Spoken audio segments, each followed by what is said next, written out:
Hello, Mr. Detective listeners. Our brilliant detective Marcus Reid wishes you good viewing. The body hung from the ceiling fan like a grotesque chandelier, toes barely scraping the hardwood floor. Marcus Reid stood in the doorway of apartment 7C, coffee cooling in his hand, studying the scene with the detached curiosity of someone who'd seen too much death to be shocked anymore. Suicide? Officer Mills asked hopefully from behind him. Marcus didn't answer immediately. He stepped inside, careful to avoid the evidence markers forensics had already placed. The apartment was neat. Too neat, no signs of struggle, no overturned furniture, just a man dangling from a rope in his living room at 8 in the morning on a Thursday. Check the hands, Marcus said. Mills moved closer, looking at the victim's wrists. No defensive wounds, no rope burns from struggling, clean, too clean. Marcus circled the body slowly. The victim was maybe 40, well-dressed even in death, wearing expensive slacks and a button-down shirt. His face was purple, tongue protruding slightly, eyes bulging. Classic hanging, except for one detail that nagged at Marcus's trained eye. The knot's wrong, he muttered. Sir? Marcus pointed to where the rope connected to the ceiling fan. That's a professional knot, military grade. People who hang themselves don't usually know knots like that. They just tie whatever works. He pulled out his phone, snapping photos from multiple angles. And look at the chair.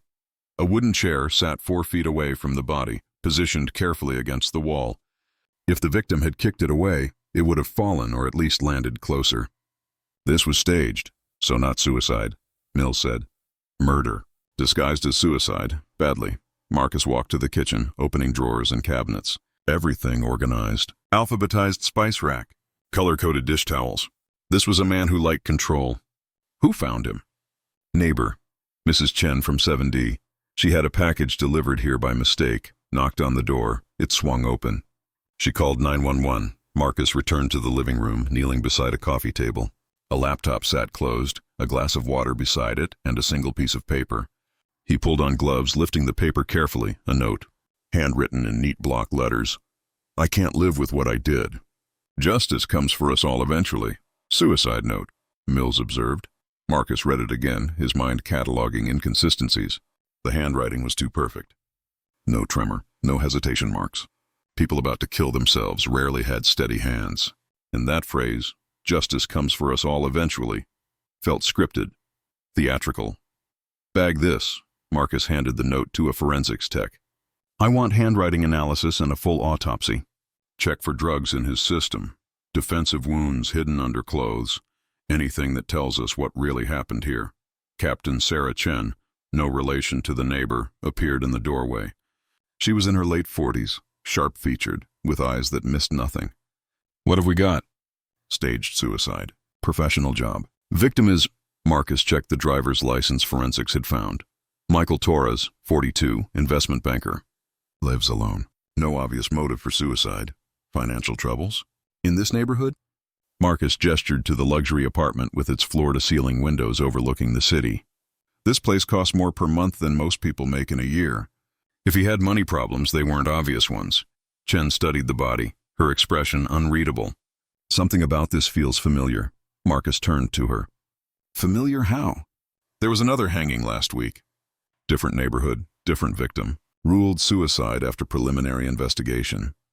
She pulled out her phone, scrolling through reports. Daniel Reeves, 34, software engineer, found hanging in his home office. Left a note almost identical to this one. Marcus felt a familiar tingle at the base of his skull, the one that always appeared when a pattern emerged from chaos. Show me the file. Back at the precinct, Marcus spread crime scene photos across his desk like a dealer laying out cards. 2 hangings, 2 suicide notes with nearly identical wording, 2 victims with no apparent connection. Daniel Reeves had been found 6 days ago in a modest townhouse across the city. The note read, I can't live with what I've done. We all face justice eventually. Same message. Slightly different words. Same professional knot tying the noose. They're connected, Marcus said, more to himself than Chen, who sat across from him.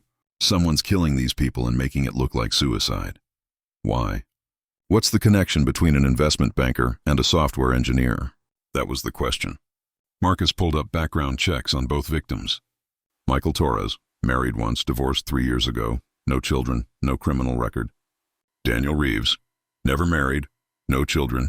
One DUI from 5 years ago. Nothing that screamed murder victim, unless you looked deeper. Marcus had learned during his therapy days that people's public faces rarely matched their private realities. Everyone had secrets. The trick was finding which secrets were worth killing over. He started with social media, public records, news archives, anything that might reveal what these men had done or been involved in. 2 hours later, he found it. "Captain," Marcus called across the bullpen. "You need to see this." Chen joined him, reading over his shoulder as Marcus pointed to a news article from 8 months ago. A hit-and-run accident. 23-year-old Emily Winters, graduate student, killed while crossing the street near the university. Driver never found. "Case still open. I don't see the connection," Chen said. Marcus pulled up another tab. Traffic camera footage from that night, grainy and dark.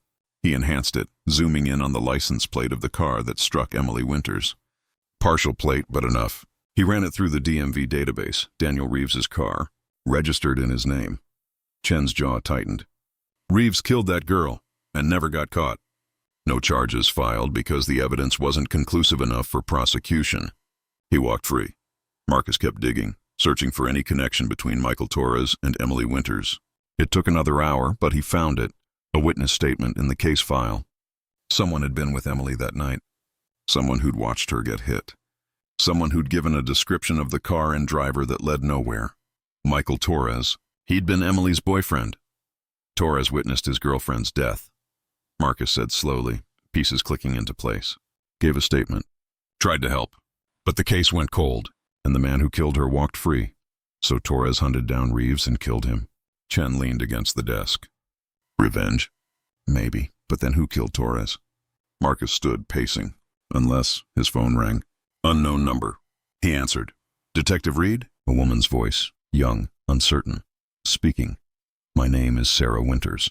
Emily Winters was my sister. I think I know who killed those men, and I think I'm next. Marcus grabbed his jacket.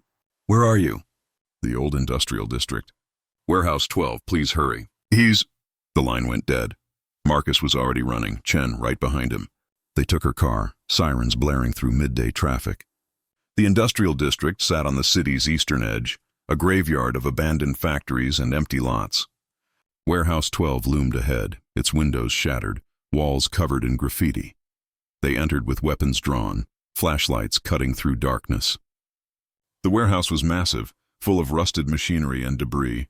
Somewhere in this maze was Sarah Winters, and possibly her killer, Sarah. Marcus called. Police! Where are you? A whimper echoed from the back corner. They moved toward it, careful, alert for any sign of ambush. Behind a stack of rotting pallets, they found her. Sarah Winters, mid-20s, bound to a metal chair, gagged, eyes wide with terror. And standing behind her, gun pressed to her head, was a figure in a dark hoodie, face obscured. Drop the weapon. Chen shouted. The figure didn't move. You don't understand, a male voice said. They killed her, Emily. They killed her and no one cared. No one did anything. Marcus lowered his gun slightly, keeping it trained but adopting a less aggressive stance. This was where his therapy background came in handy. I'm Detective Reid. What's your name? David Winters, Emily's brother. David, we know what happened to Emily. We know Daniel Reeves killed her. We know Michael Torres witnessed it. But this isn't the way to get justice. Justice, David laughed bitterly. The system failed. Reeves walked free. Torres tried to help but gave up when the case went cold. Everyone just forgot about Emily, like she didn't matter. Like her life was meaningless. So you killed them, Marcus said softly.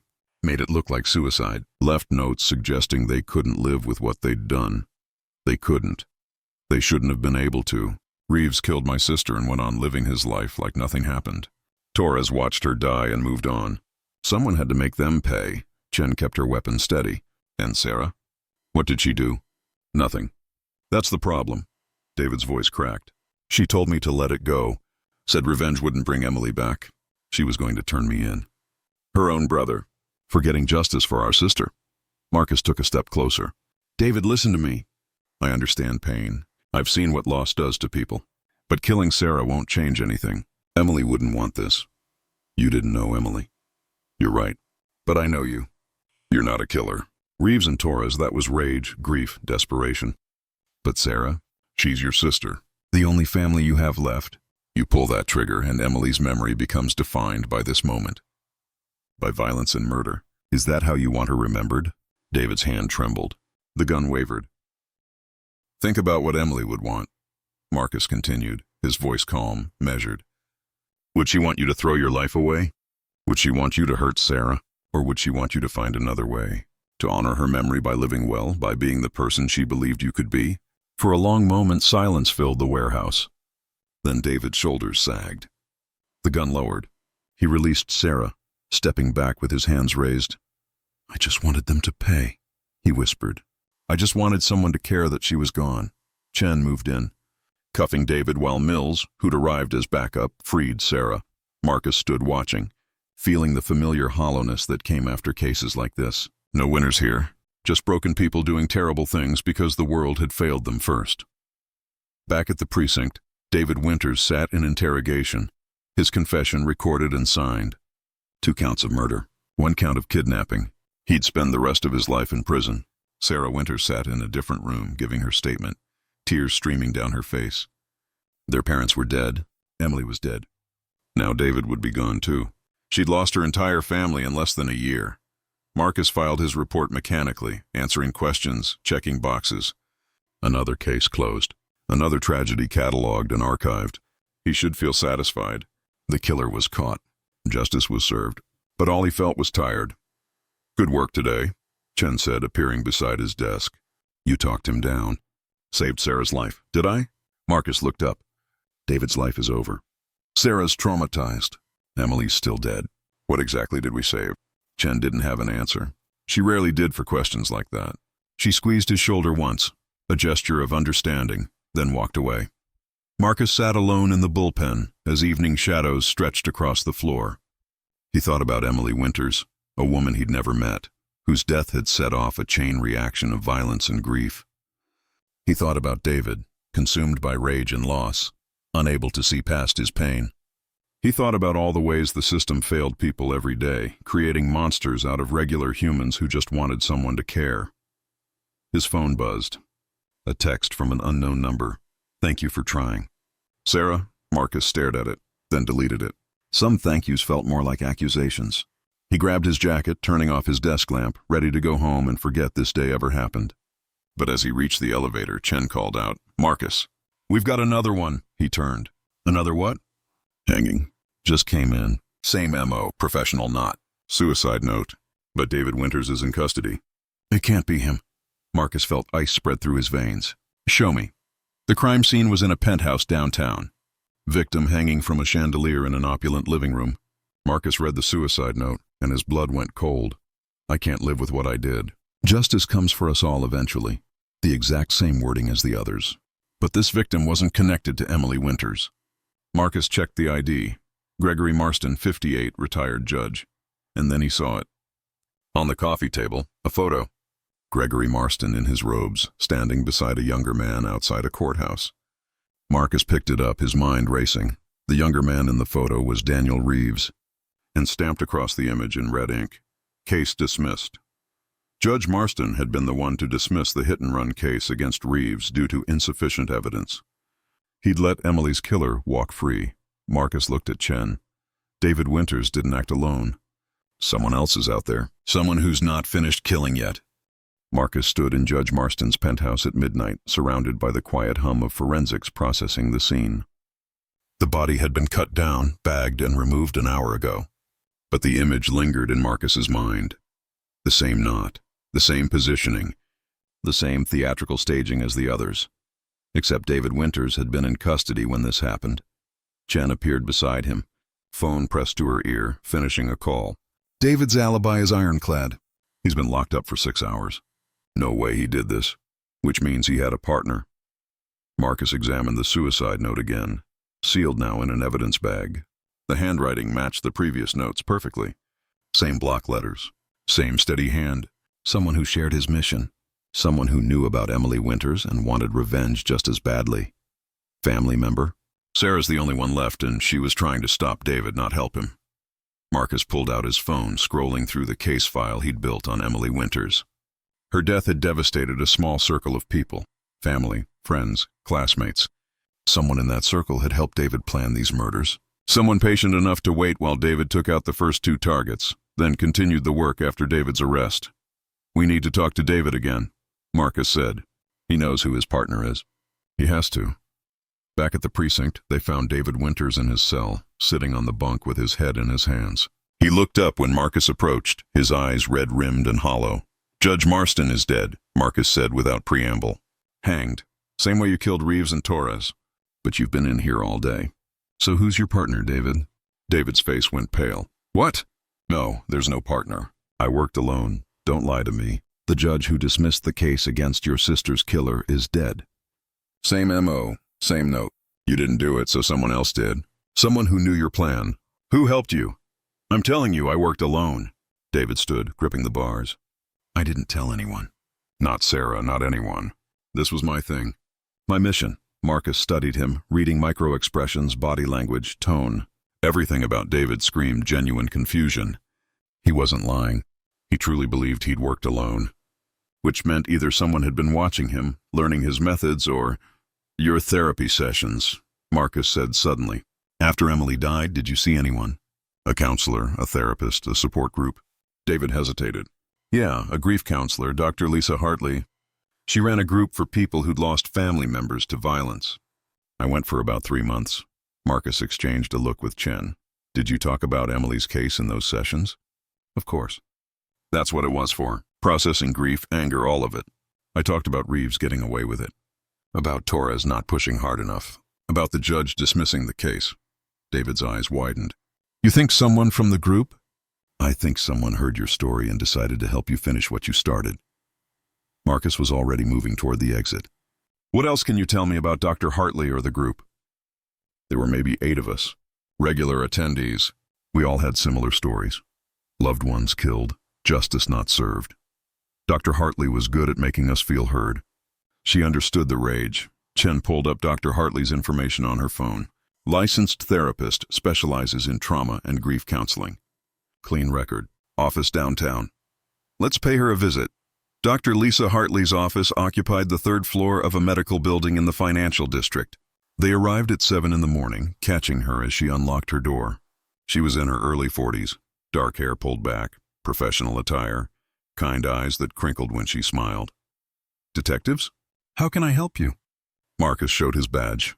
"We need to talk about one of your patients." "David Winters." Her smile faded. "I heard about his arrest. Terrible situation. But I'm sure you understand I can't discuss patient information without a warrant." "David gave us permission." Chen lied smoothly. "We're trying to understand who might have helped him. Someone from your grief group, perhaps?" Dr. Hartley hesitated, then opened the door wider. "Come in." Her office was warm, filled with soft furniture and calming colors. A bookshelf held psychology texts and self-help books. On her desk sat a framed photo of a teenage girl. Marcus picked it up. "Your daughter?" "Was. Megan. She died 4 years ago." Dr. Hartley's voice went flat. "Murdered. The man who killed her served 6 years and got out on good behavior. Lives 3 states away now, starting over. New name, new life." Marcus set the photo down gently. "I'm sorry for your loss." "Are you? Or is that just something people say?" She smiled, but it didn't reach her eyes. "I started this practice after Megan died. Wanted to help people who understood real loss, real injustice. The system fails us, detective, every single day. Someone has to care. Someone like you." Marcus kept his voice neutral, conversational. "Someone who listens to stories about killers walking free and decides to do something about it?" Dr. Hartley laughed softly. "You think I'm involved?" "That's quite a leap, is it? You knew everything David planned. Heard about every target. Had access to details most people wouldn't know. And you have your own history with the justice system failing you. Knowing about something and doing something are very different." She sat behind her desk, folding her hands. "Yes, I knew David was struggling. Yes, he talked about revenge, but I counseled him against it. That's my job." Chen stepped forward. "Where were you last night between 8 and midnight?" "Home, alone, reading." Dr. Hartley met Chen's eyes without flinching. "No alibi, if that's what you're asking, but also no evidence." "Because I didn't do anything." Marcus studied her. She was calm, too calm. Most innocent people got defensive when accused of murder. Dr. Hartley seemed almost amused. "What about the other group members?" Anyone who seemed particularly interested in David's story? They all were. That's the point of group therapy. Shared experiences. Mutual support. Names, Chen demanded. Dr. Hartley provided a list of 8 names, including David. Marcus recognized none of them. They'd need to run background checks, interview everyone, build a timeline. It would take days. Meanwhile, the killer could strike again. As they left, Marcus glanced back at Dr. Hartley through the glass door. She'd returned to her desk, working on her computer, completely unfazed by the interrogation. Either she was innocent, or she was very good at hiding guilt. "What do you think?" Chen asked in the elevator. "I think she's too calm, too prepared. Like she knew we were coming." Marcus pulled out his phone. "Run full backgrounds on everyone in that grief group. Look for any connection to Emily Winters' case beyond David, and get a warrant for Dr. Hartley's phone records and financials." The rest of the day blurred into interviews. Marcus and Chen spoke to each member of the grief group. Most were ordinary people dealing with extraordinary pain. But one name stood out: Ryan Cole, 31, whose brother had been killed by a drunk driver 3 years ago. The driver served 2 years and was released. Ryan hadn't been home when they'd visited. His apartment was empty, mail piling up, plants dying from neglect. Neighbors said they hadn't seen him in days. "He's gone underground," Chen observed, standing in Ryan's messy living room. Marcus searched the apartment, looking for anything that might indicate involvement in the murders. In the bedroom closet, hidden under clothes, he found it: a notebook. Pages filled with names, addresses, case details. Daniel Reeves, Michael Torres, Judge Gregory Marston, all marked with red X's, and below them, 3 more names without X's. Marcus's blood ran cold as he read. Them, Assistant Attorney Jennifer Walsh, the prosecutor who'd declined to pursue charges against Reeves, Detective Frank Morrison, the investigating officer, who'd closed Emily's case, and at the bottom, Dr. Lisa Hartley. "Chen," Marcus called. "We need to get to Dr. Hartley, now." They raced back to the medical building, but her office was dark, locked. The building security guard said she'd left an hour ago, said she wasn't feeling well. Marcus got her home address, and they drove there, sirens blaring through evening traffic. Dr. Hartley's house sat in a quiet suburban neighborhood. Lights on inside, car in the driveway. Marcus and Chen approached cautiously, weapons drawn. The front door was unlocked. Inside, they found Dr. Hartley in her living room, sitting calmly in an armchair. Across from her, tied to a dining room chair, sat Ryan Cole. But Ryan wasn't struggling. He was crying. "Took you long enough," Dr. Hartley said. "I was wondering when you'd figure it out." Marcus kept his weapon trained on Ryan. "Let him go. He's not the one you should worry about." Dr. Hartley stood slowly. "Ryan here came to kill me. Broke into my house an hour ago with rope and a gun. Was going to make it look like suicide, just like the others. But we had a talk, Ryan and I, about grief. About justice. About what happens when good people try to do bad things for the right reasons." Ryan sobbed. "I just wanted them to pay. They let Emily's killer go free. They gave up on her. Someone had to make them pay." Marcus lowered his weapon slightly, understanding dawning. "You were David's partner. You heard his story in group and decided to help him." "I wanted to help everyone," Ryan choked out. "All of us in that group, we'd been failed by the system. I thought if I could get justice for David, for Emily, maybe it would help. Maybe it would mean something. So you killed Judge Marston while David was in custody." "I had to finish what we started. David took care of Reeves and Torres. I took care of the judge, and I was going to take care of the prosecutor and the detective, and..." He looked at Dr. Hartley. "And her. Because she knew. She knew what David and I were planning, and she didn't stop us. She let it happen."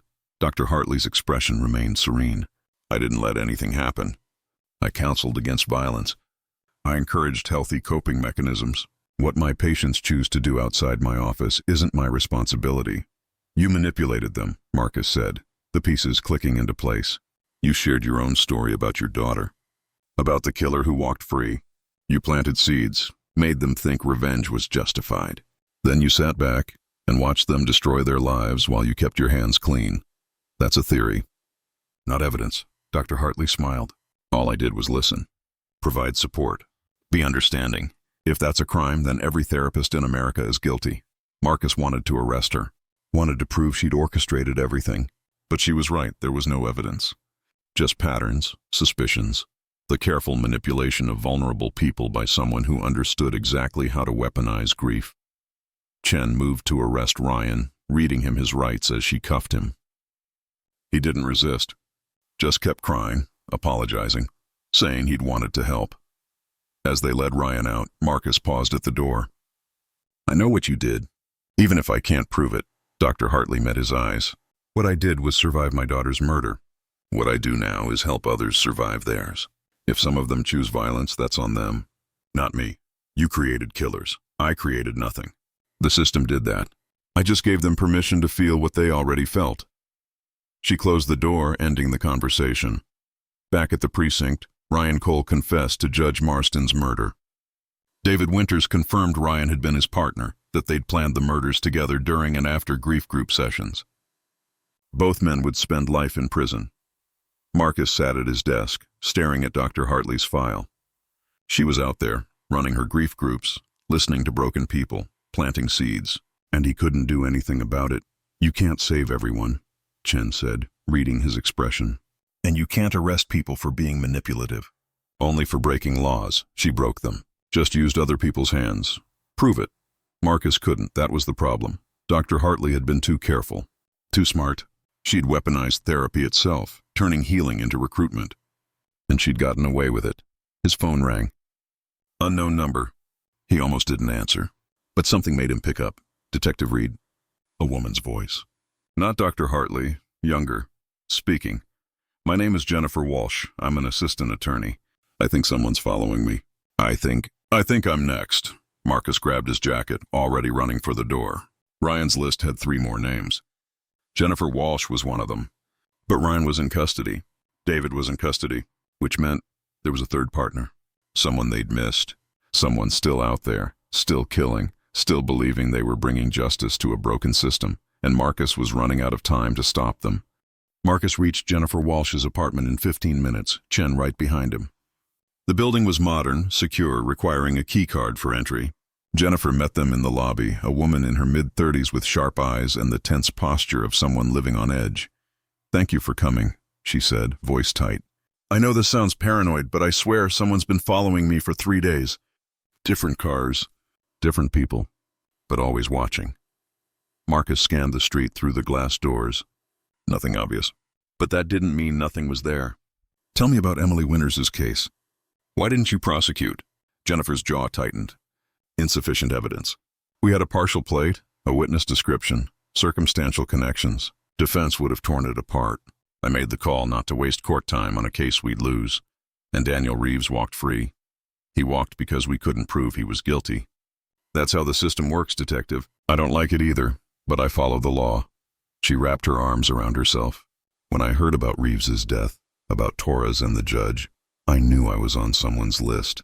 I just didn't know whose." "David Winters and Ryan Cole are both in custody," Chen said. "But we believe there's a third person involved. Someone who hasn't been identified yet. Someone who might be targeting you right now." Jennifer's face paled. "So what do I do?" "We're putting you in protective custody," Marcus said. "Safe house, 24-hour surveillance, until we identify and apprehend the third suspect." They moved Jennifer to a secure location across town, a nondescript apartment the department used for witness protection. 2 officers stationed outside, windows covered, phone disconnected. Marcus and Chen stayed with her, going through everything she remembered about Emily's case, looking for any detail that might point to the third killer. Hours passed. Night fell. Marcus reviewed Ryan's notebook again, studying the names, the notes, the careful documentation of targets. Ryan had been meticulous, but something bothered Marcus. The handwriting. It was different from the suicide notes. Similar but not identical, which meant someone else had written those notes. Someone with steadier hands than Ryan. Someone more experienced. His phone buzzed. A text from an unknown number. "You can't protect her forever." Marcus showed it to Chen. She immediately ordered a trace, but they both knew it would come back to a burner phone. Whoever this was had been careful from the beginning. Another text. "Justice delayed is justice denied." She let a killer walk free. "That has consequences," Marcus typed back. "Who is this?" The response came instantly. "Someone who understands what you're trying to do. But you're protecting the wrong people, Detective. The system is broken." People like Jennifer Walsh keep it broken. She chose her career over Emily's life. Meet me, Marcus typed. Let's talk about this. No response. Marcus waited, but the text stopped. Whoever it was had said their piece. They're going to try tonight, Chen said, reading over his shoulder. They know where we are. How? We just moved her here 2 hours ago. Only a handful of people know this location. Marcus looked at the two officers stationed outside. Both were solid, experienced, not the type to leak information, which meant his phone rang. The precinct. Captain Rodriguez, Chen's superior. Reid, we've got a problem. Detective Frank Morrison never showed up for his shift today. His wife says he left for work this morning and never arrived. We sent units to check his usual route. Found his car abandoned near the waterfront. Marcus felt ice in his veins. Frank Morrison, the detective who'd closed Emily's case. The third name on Ryan's list. Get units to the waterfront. Full search. He might still be alive. Marcus ended the call, turning to Chen. Morrison's missing. The killer has him. Or Morrison is the killer, Chen suggested. Marcus considered it. Morrison had closed the case. Had failed Emily. Maybe guilt had driven him to seek his own form of justice, targeting the people who'd let Reeves escape punishment. It made a twisted kind of sense. His phone buzzed again. A video message. Marcus opened it. The video showed a warehouse, dark except for a single overhead light. Beneath it, Detective Frank Morrison sat bound to a chair, gagged, eyes wide with terror. And standing behind him, wearing a dark hood that obscured their face, was a figure holding a rope. Text appeared on screen. Come alone, Detective Reid. Warehouse 9. Old Industrial District. You have 1 hour. Bring police and Morrison dies. Then Jennifer. Then everyone else who failed Emily Winters. The video ended. Chen grabbed Marcus's arm. It's a trap. You can't go alone. I have to. If I don't, Morrison dies. Then they'll come for Jennifer, and we can't protect her forever. Marcus checked his weapon. Besides, they want me there. This has always been about making a point. About forcing people to face consequences. Then let me come with you. Back up at a distance. Marcus shook his head. They'll be watching. Any sign of police, Morrison's dead. I need to do this alone. He looked at the two officers guarding Jennifer. Keep her safe. No matter what. The drive to the industrial district took 25 minutes. Marcus parked 2 blocks away and approached on foot, senses on high alert. Warehouse 9 loomed ahead, its door hanging open like a mouth waiting to swallow him. He entered cautiously, weapon drawn, flashlight cutting through darkness. The warehouse was empty except for debris and old machinery. At the center, under that same overhead light from the video, sat Frank Morrison, still bound, still gagged, but alone. Marcus approached slowly, scanning shadows for any sign of the killer. Nothing. He reached Morrison, checking for a pulse. Strong and steady, Morrison's eyes followed him, desperate, pleading. It's okay, Marcus said, removing the gag. I'm getting you out of here. It's a trap, Morrison gasped. They wanted you here. They knew you'd come. Who? Who's doing this? Before Morrison could answer, the overhead light went out. Darkness swallowed them. Marcus spun, flashlight beam sweeping the warehouse. Searching for movement. Nothing. Then, from speakers hidden somewhere in the darkness, a voice echoed. Hello, Detective Reid. Thank you for coming. A woman's voice. Familiar. Marcus's blood went cold as he recognized it. Sarah Winters, he said. Very good. Lights flickered on, illuminating the warehouse. Sarah stood on a catwalk above them, looking down with cold, calculating eyes. I wondered how long it would take you to figure it out. Marcus kept his weapon trained on her. You were the third partner. You helped David and Ryan kill those people. Helped? I orchestrated everything. David thought it was his idea to kill Reeves. Ryan thought he was completing David's mission, but I planted every seed. I guided every step. They were tools, Detective, useful but ultimately expendable. Your own brother. You let him throw his life away. David was weak, consumed by grief but lacking the conviction to see justice through. I gave him purpose, direction, and when he was caught, Ryan stepped up. Just as I knew he would, Sarah smiled. Dr. Hartley thinks she's so clever manipulating her patients. But I was manipulating her patients while she wasn't looking, using her group as a recruitment pool. Marcus tried to process it.